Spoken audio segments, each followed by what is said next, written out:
आज मेरे बचपन के दोस्त या यूं कहें कि स्कूल फ्रेंड से बहुत दिनों बाद मुलाकात हुई।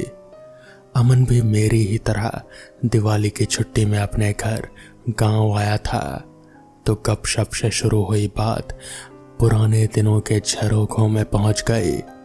वो दिन भी क्या दिन थे जब हम गांव में ही रहते थे, गांव के स्कूल में पढ़ते थे और शरारतें भी करते थे। मास्टर जी हमसे हमेशा परेशान रहते हैं, पर उतना ही हमें प्यार भी करते हैं। एक किस्सा बहुत ही यादगार और दिलचस्प है जो कभी भुलाया नहीं जा सकता। दरअसल उस समय गांव के बाहर एक विशाल और हजारों साल पुराना पीपल का पेड़ हुआ करता था। रात में अक्सर लोग उस पेड़ के पास जाने से डरते थे। वो पीपल का पेड़ भी क्या पेड़ था, लगभग आधा किलोमीटर की जगह घेरे, अनगिनत हरी भरी शाखाओं को आगोश में लिए, मानो गांव का सबसे बुजुर्ग सदस्य का तमगा लिए, अपने आप में इतराता सा हवाओं की आवाज करता था।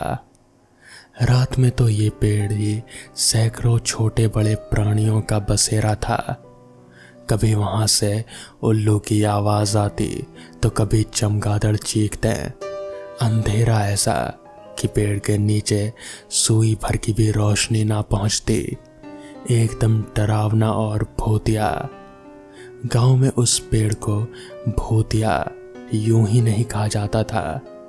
कुछ लोग कहते थे कि एक खतरनाक भूत उस पेड़ पर रहता है जो रात में अपने शिकार पर निकलता है। कुछ सालों पहले एक युवक मोहन का शव उसी पेड़ पर लटका हुआ मिला था। पुलिस आई, पंचनामा बनाया और पुलिस ने उसे आत्महत्या ही माना। पर लोगों का कहना है कि पेड़ वाले भूत ने उसे अपना शिकार बनाया, क्योंकि रात में मोहन पेड़ के पास से निकल रहा था। जितने लोग उतनी कहानियां। कुछ लोग कहते हैं कि उस पेड़ में इच्छाधारी नाग नागिन का जोड़ा रहता है, जो भी उन्हें देख ले वो अंधा हो जाता है या निपट जाता है। पर हमें भरोसा नहीं था इन बातों पर, तो हमने भूत देखने की ठान ली और हम दोनों अमावस की रात में घनघोर अंधेरे में उसी पेड़ के सामने बैठ गए। हवाएं चल रही थी, डरावना सन्नाटा पसरा था, भूतिया आवाजें गूंज रही थी। कभी उल्लू आवाज करते तो कभी चमगादड़। कपकपाती कड़ाकेदार ठंड में हम पसीना पसीना हो रहे थे। मन में काफी सवाल थे, क्या सच में नाग नागिन आएंगे या फिर कोई चुड़ैल डराएगी या भूत हमें पकड़ेगा। मन में मोहन का लटकता हुआ लाश भी झूलते हुए नजर आ रहा था। रात के करीब 12 बजे से कुछ समय ज्यादा हुआ होगा, तभी पेड़ के पास कुछ लाइट सी चमकती हुई दिखाई दी। अब हमारे हाथ पांव फूलने लगे। नीचे पत्तियों से कुछ सरसराहट की आवाज आई। हम लोग कूद कर थोड़ा दूर खिसक लिए, तभी एक सांप वहां से निकला। हम लोग चिल्लाएं और उल्टे पैर भागे। अमन भाग, ये वही मनी वाला इच्छाधारी सांप है, और तेज भागो नहीं तो नहीं बच पाएंगे। पीछे से पत्तियों के खड़कने की आवाज, हवा के सरसराने की आवाज आ रहे थे। हम दोनों पूरी हिम्मत से भाग रहे थे। चारों ओर अंधेरा ही अंधेरा, आंखों के सामने कुछ भी नहीं दिख रहा था। लगा कि हम लोग अंधे हो गए हों, बस दौड़े जा रहे थे। तभी जाकर सामने तालाब में धड़ाम से गिरे और तब जाकर पानी और तालाब दिखाई दिया। एक दूसरे का हाथ पकड़कर बाहर निकले, शरीर थर थर कांप रहा था। हमने घर जाना उचित नहीं समझा और सीधे हेडमास्टर सर के पास पहुंचे और पूरी कहानी सुनाई। माँ साहब ने पहले हमें डांटा और फिर हमारे हौसले की तारीफ की, पर अब हमारे सवाल उलझ गए थे कि आखिर उस पेड़ पर कोई नाग नागिन का जोड़ा रहता है या कोई भूत। रात में हुए खतरनाक वाकया हम भूल नहीं पा रहे थे। मास्टर जी ने समझाया कि सांप का निकलना मात्र संयोग ही है, पर नागमणि जैसी लाइट का दिखना हमारी दहशत का कारण था। पर मास्टर जी ने समझाया कि सांप भी दूसरे प्राणियों की तरह ही एक सामान्य प्राणी है, कोई इच्छाधारी नाग या नागिन नहीं होते और ना ही नागमणि जैसी कोई चीज होती है। पर हमने जो देखा उसमें हमें यकीन हो गया था कि नागमणि या कोई और रहस्य जरूर है। अगली रात अब हम 2 नहीं बल्कि 3 लोग उसी पुराने पेड़ के नीचे बैठे थे। करीब आधी रात होने को थी। भयानक डरावनी आवाजें गूंज रहे थे। हमारा गला सूख रहा था, पर मास्टर जी के साथ थे तो कुछ हौसला भी था। कुछ देर बाद अचानक माँ साहब की टॉर्च बंद हो गई। बादल में बिजली सी चमकी और जैसे ही घनघोर अंधेरा छाया तो पेड़ के नीचे फिर मणि के सामान चमकती लाइट चमकने लगी। अब हम लोगों ने तो चीख पुकार मचाई और माँ साहब से लिपट गए। माँ साहब भी पसीना पसीना थे पर डटे हुए थे। टॉर्च को ठोक रहे थे, टॉर्च चालू करने की कोशिश कर रहे थे। तभी टॉर्च चली और मणि गायब। अब तो पक्का यकीन हो गया कि पक्का भूत है या कुछ तो गड़बड़ जरूर है। माँ साहब धीरे धीरे पेड़ के करीब पहुंच रहे थे और हम लोग भगवान शिव का जाप कर रहे थे। पेड़ के करीब जाकर माँ साहब चिल्लाएं। रहस्यमयी हंसी उनके चेहरे पर थे और हमारी जान सूख रहे थे। कहीं मास्टर जी को भूत तो नहीं लग गया। तभी माँ साहब बोले कि नागमणि मुझे मिल गई। अब हम लोग और पसीना पसीना हो गए। कहीं फिर कल जैसा काला सांप ना आ जाए। कल तो बच गए पर आज नहीं बचेंगे। अरे माँ साहब चलो घर, कोई मनी नहीं चाहिए, नहीं तो फिर वो सांप आ जाएगा। पर बच्चों आज सांप नहीं आएगा क्योंकि मनी तो मेरे कब्जे में है ना। पर आप तो बोल रहे थे कि नागमणि जैसी कोई चीज़ नहीं होती। हाँ सही कहा था, पर यह नागमणि नहीं है, यह सिर्फ मणि है। कैसी मणि और किसकी मणि माँ साहब? कुछ समझ नहीं आ रहा, क्यों डरा रहे हो? आओ तुम लोग पास आओ, दिखाता हूँ। अब माँ साहब ने अपने जेब से एक छोटी सी खाली कांच की शीशी निकाली और उसमें कुछ रखा और फिर टॉर्च बंद कर दी। अंधेरे में खाली शीशी में कुछ लाइट सी जलने लगी। अरे माँ साहब ये क्या है? इसे लाइट बॉम्ब कहते हैं।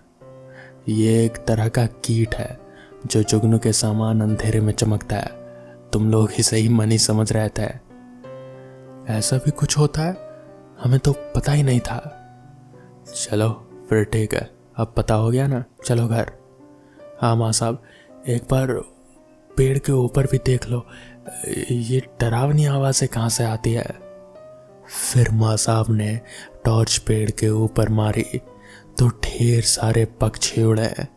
कौवे काँव काँव करने लगे, उल्लू बोल पड़े, चमगादड़ चिल्लाने लगे और कुछ अजीब सी परछाई पेड़ पर दिखे और एक जूता भी नीचे गिरा जो मास्टर जी के सर पर लगा।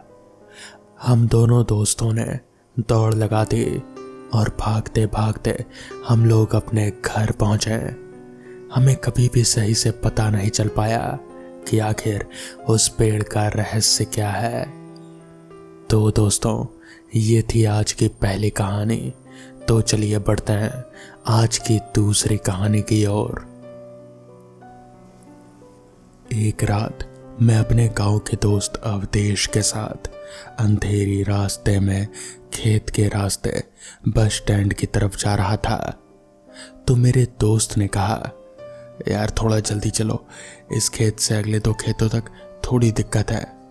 तो मैंने पूछा कि क्या बात है, तो उसने बात को टाल दिया। लेकिन मेरे ज्यादा दबाव डालने पर उसने पूरा किस्सा सुनाया।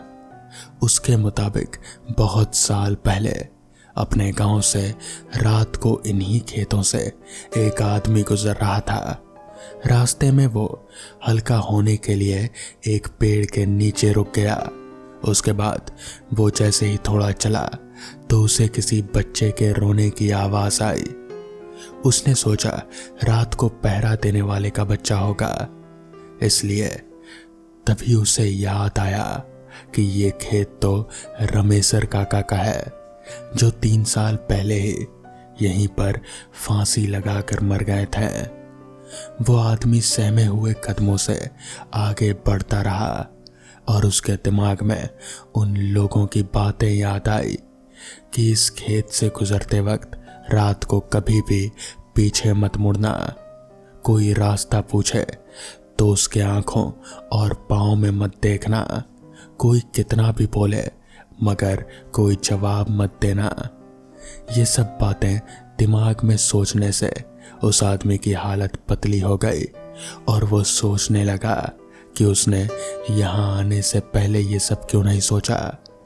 वो जैसे जैसे आगे बढ़ता वैसे वैसे बच्चे की आवाज और तेज होती जाती और ऐसा लग रहा था जैसे वो उसके साथ ही चल रहा हो।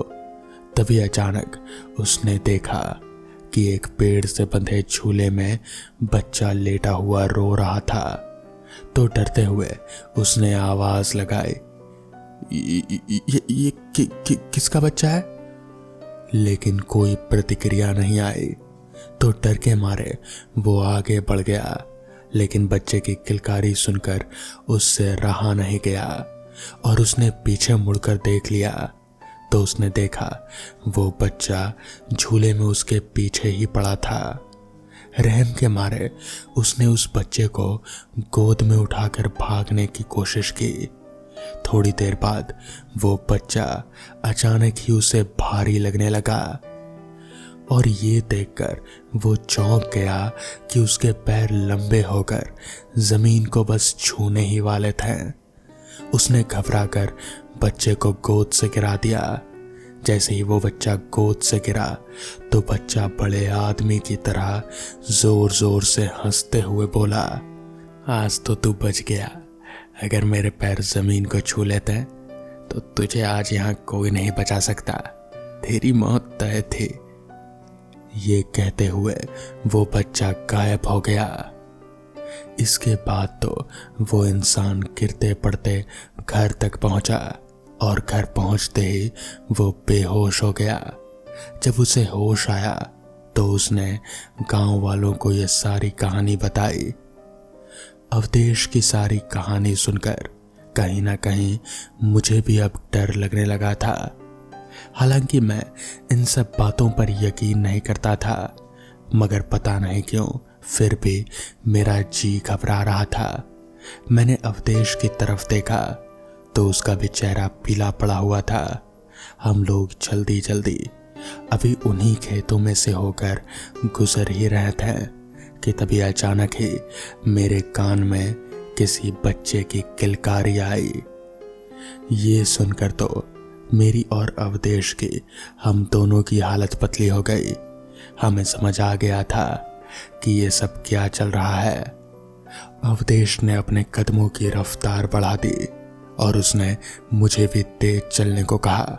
साथ ही साथ उसने कहा, चुपचाप बस चलते रहो, पीछे मत देखना, कोई जवाब मत देना, कहीं भी कुछ भी दिखे उसकी आंखों में आंखें मत डालना, बस चुपचाप चलते रहो। जिसके बाद हम लोग जैसे तैसे उन दोनों खेतों से होकर गिरते पड़ते बाहर निकले।